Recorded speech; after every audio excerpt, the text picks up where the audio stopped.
Hello everyone, कैसे हो। तो बात करने वाले हैं उत्तराखंड समाचारों के बारे में। सबसे पहले बात करते हैं कोरोना अपडेट के बारे में। जी हाँ दोस्तों, अभी तक जो मामले हो चुके हैं वो इंडिया में हो चुके हैं 1,82,143, ठीक हो चुके हैं 86,984 और मौत हो चुकी है 5,164 की। पिछले 24 घंटे के दौरान यहाँ पे 8,380 मामले देखने को मिले हैं और पूरे विश्व में 62 लाख के पार यहाँ पे संक्रमित हो चुके हैं। साथ ही 3,72,000 लोगों की मौत भी हो चुकी है इसी के चलते। पहली अपडेट देख सकते हो, सतपाल महाराज को भी कोरोना, बेटे समेत आवास पर 22 मिले संक्रमित। जी हाँ, आप सभी को बता दें, हड़कम 2 बहुओं 5 साल के पोते में पुष्टि हुई है। पत्नी शनिवार को मिली थी पॉजिटिव। जी हाँ, आप सभी को बता दें, प्रदेश के कैबिनेट मंत्री सतपाल महाराज समेत उनके परिवार और स्टाफ के 22 सदस्य कोरोना पॉजिटिव पाए गए हैं। महाराज के परिवार के सदस्यों समेत इनके आवास में काम करने वाले 41 लोगों के सैंपल जाँच के लिए भेजे गए थे। शनिवार को उत्तराखंड के पर्यटन और संस्कृति मंत्री सतपाल महाराज की पत्नी पूर्व मंत्री अमृता रावत कोरोना पॉजिटिव पाई गई थी।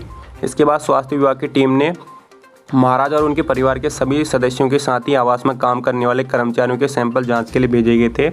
इनमें कैबिनेट मंत्री महाराज, उनके छोटे बेटे, बड़ी बहू, छोटी बहू, 5 साल के पोते में कोरोना संक्रमण की पुष्टि हुई है, जबकि बड़े बेटे का सैंपल दोबारा से जाँच के लिए भेजा जा रहा है।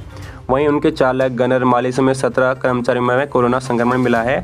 तो यहाँ पर महाराज और उनका परिवार कोरोना संक्रमित मिलने से स्वास्थ्य विभाग में हड़कंप मचा हुआ है। तो आप सभी को बता दें, यहाँ पे घर समेत इलाका पाबंद कर दिया गया है। मंत्री सतपाल महाराज समेत उनके घर और स्टाफ के 22 सदस्य कोरोना पॉजिटिव मिलने के बाद प्रशासन ने सर्कुलर रोड डालनवाला स्थित उनके आवास के आसपास का क्षेत्र पाबंद यानी कि सील कर दिया है। क्षेत्र को कंटेनमेंट जोन में बना दिया है। अगले आदेश तक यहाँ के लोग क्षेत्र से बाहर नहीं जाएंगे। इस दौरान क्षेत्र के बैंक, दुकान और अन्य प्रतिष्ठान बंद रहेंगे। डीएम देहरादून डॉक्टर आशीष कुमार श्रीवास्तव ने इसके आदेश जारी कर दिए हैं। अगली अपडेट देख सकते हो, सरकार पर मंडरा है कोरोना संकट।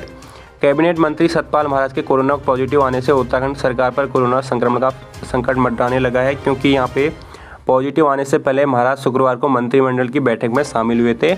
इस बैठक में मुख्यमंत्री समेत कैबिनेट मंत्री, मुख्य सचिव उत्पल कुमार सिंह सहित प्रशासन के अन्य उच्च अधिकारी भी मौजूद थे। तो मुख्यमंत्री ने एहतियात बरतते हुए सभी बैठकें निरस्त कर दी हैं, जबकि कुछ मंत्री स्वयं होम क्वारंटीन में चले गए हैं। तो यहाँ पर सीएम त्रिवेंद्र रावत ने निरस्त की हैं सारी बैठकें, किसी से भी मुलाकात नहीं की। और 2 रोज़ पहले मंत्रिमंडल की बैठक में उपस्थित थे मंत्री सतपाल महाराज। अगली अपडेट है, कोई भी मंत्री फिलहाल नहीं होगा क्वारंटीन। महाराज के कोरोना पॉजिटिव आने के बाद अन्य कैबिनेट मंत्रियों को फिलहाल क्वारंटीन नहीं किया जाएगा।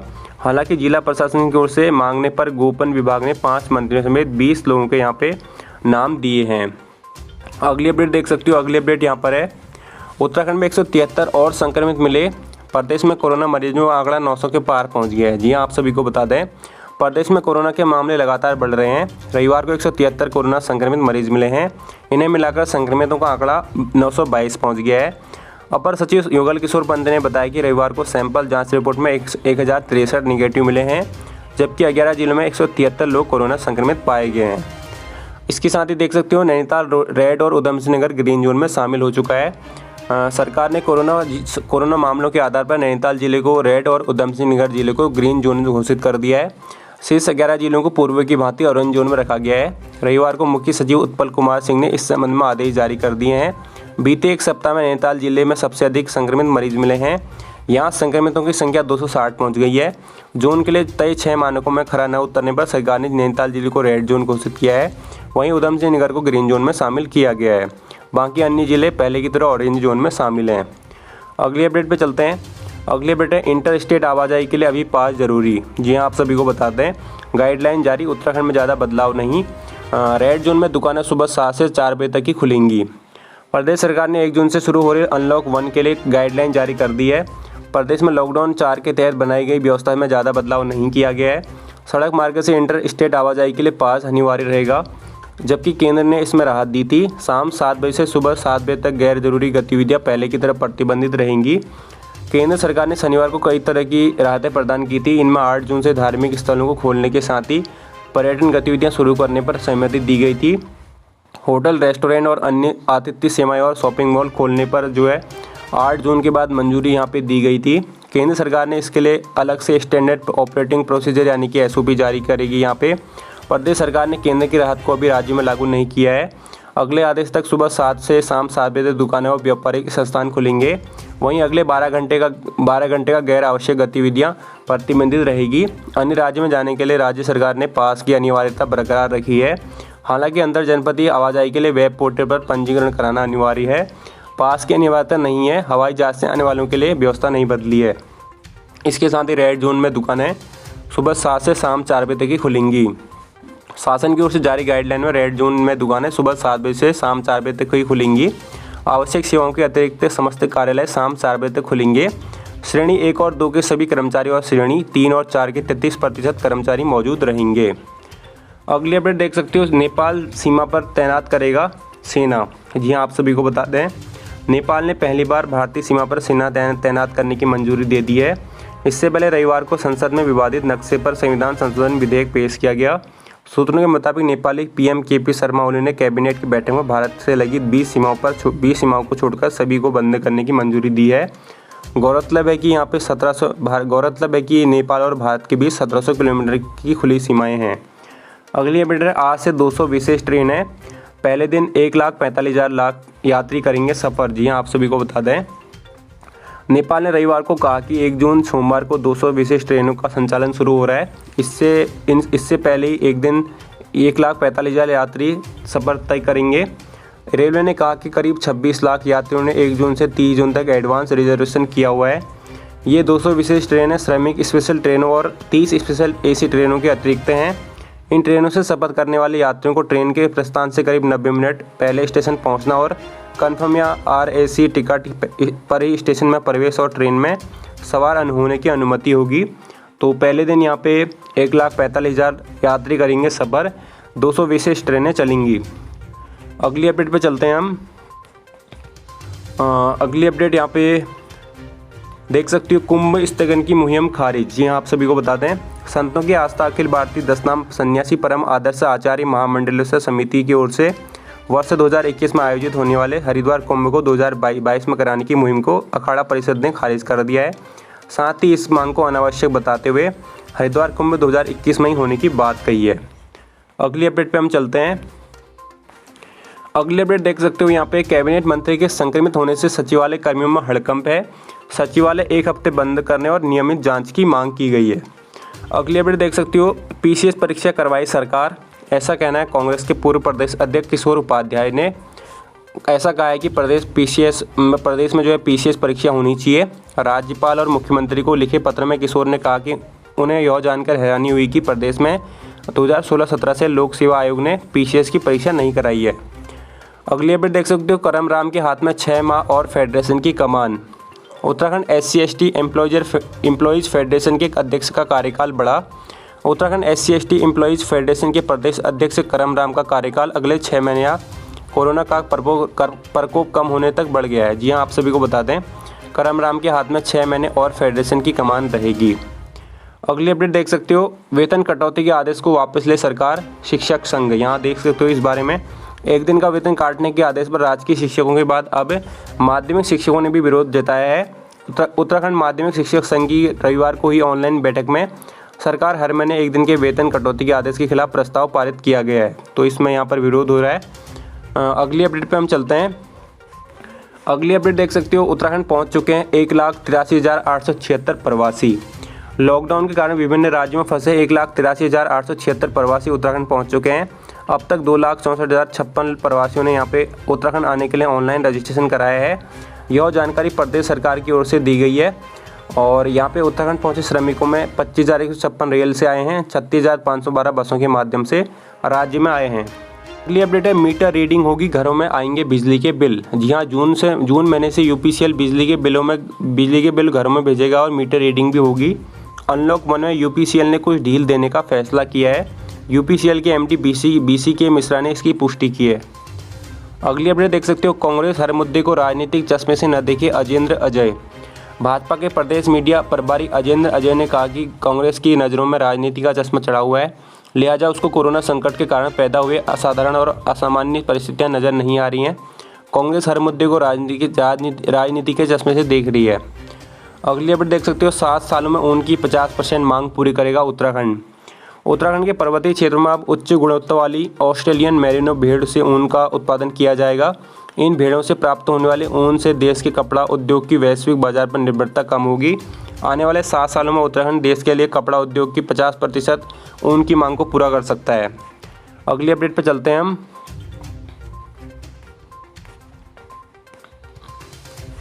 अगली अपडेट देख सकते हो, संक्रमण को रोकने की तैयारी में बीते 2 हफ्ते रहे भारी। जी हाँ, आप सभी को बताते हैं 14 दिन के भीतर 658 लोगों के कोरोना संक्रमण मिलने से तेजी से बढ़ रहा है ग्राफ।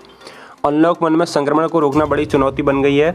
कोरोना संक्रमण को रोकने के लिए पिछले 2 सप्ताह काफ़ी भारी पड़े हैं। इन 14 दिनों में 658 संक्रमित प्रदेश में मिले हैं। ये सभी संक्रमित दूसरे राज्यों से प्रदेश में आए हैं। अनलॉक 1 लागू होने के बाद कोरोना संक्रमण को रोकना प्रदेश के लिए सबसे बड़ी चुनौती बन गया है। अगली अपडेट देख सकते हो, कोरोना कम जोखिम के दायरे में मंत्रिमंडल। जी हाँ, मंत्री महाराज के कोरोना पॉजिटिव पाए जाने के बाद अन्य मंत्रियों और अधिकारियों की चिंता बढ़ गई है, लेकिन ICMR ने कहा है कि गाइडलाइन के आधार पर कैबिनेट हाई रिस्क के दायरे में नहीं आता। अब हाई रिस्क क्या है, इसको देख लेते हैं। यदि किसी व्यक्ति में कोरोना संक्रमण पाया जाता है तो उसके परिवार के सदस्य हाई रिस्क में आते हैं। ICMR की गाइडलाइन के अनुसार उनका सैंपल जाँच के साथ ही क्वारंटीन किया जाता है। कैबिनेट मंत्री महाराज की पत्नी कोरोना पॉजिटिव मिलने से उनका परिवार और अन्य सदस्यों के साथ ही आवास के कर्मचारियों का सैंपल लिया गया था। हाई रिस्क में संक्रमित मरीज के परिवार के सदस्य जिन्होंने सुरक्षा के लिए मास्क न पहना हो, एक वस्तु को कई लोगों ने छुआ हो, तो इस प्रकार से ये होता है हाई रिस्क। अगली अपडेट पर चलते हैं। सभी मंत्रियों की जाँच हो और सभी को क्वारंटीन किया जाए, ऐसा कहना है धस्माना का। कैबिनेट मंत्री सतपाल महाराज के कोरोना संक्रमित पाए जाने के बाद कांग्रेस ने सभी मंत्रियों को परीक्षण करने और उनके क्वारंटीन किए जाने की मांग की है। अगली अपडेट देख सकते हो, यहाँ पे कोरोना से बचना है तो इम्यूनिटी बढ़ाएं, धूम्रपान छोड़ें अग्रवाल। विधानसभा अध्यक्ष प्रेमचंद्र अग्रवाल ने विधायकों और प्रदेश के लोगों से अपील की है कि कोरोना से बचाव के लिए अपने शरीर की इम्यूनिटी बढ़ाएं और धूम्रपान का त्याग करें। अगली अपडेट पे हम चलते हैं।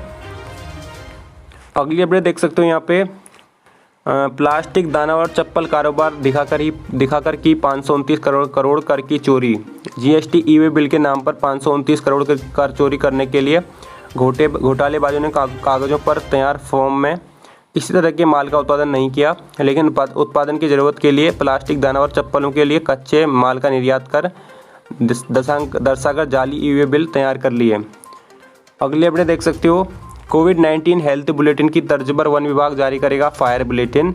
जंगलों की आग को लेकर सोशल मीडिया पर हुए बवाल के बाद अब वन विभाग ने कोविड-19 की तर्ज पर फायर बुलेटिन निकालना तय किया है। वन विभाग की योजना पर फिलहाल 1 जून से इस बुलेटिन को जारी करने की यहाँ पे जो है योजना है।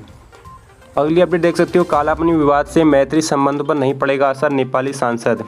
नेपाल की ओर से नया नक्शा जारी करने के बाद ओली सरकार ने संविधान संशोधन बिल भी संसद में पेश कर दिया है, लेकिन नेपाल के सांसदों का मानना है कि इस विवाद से दोनों देशों के बीच कोई असर नहीं पड़ेगा।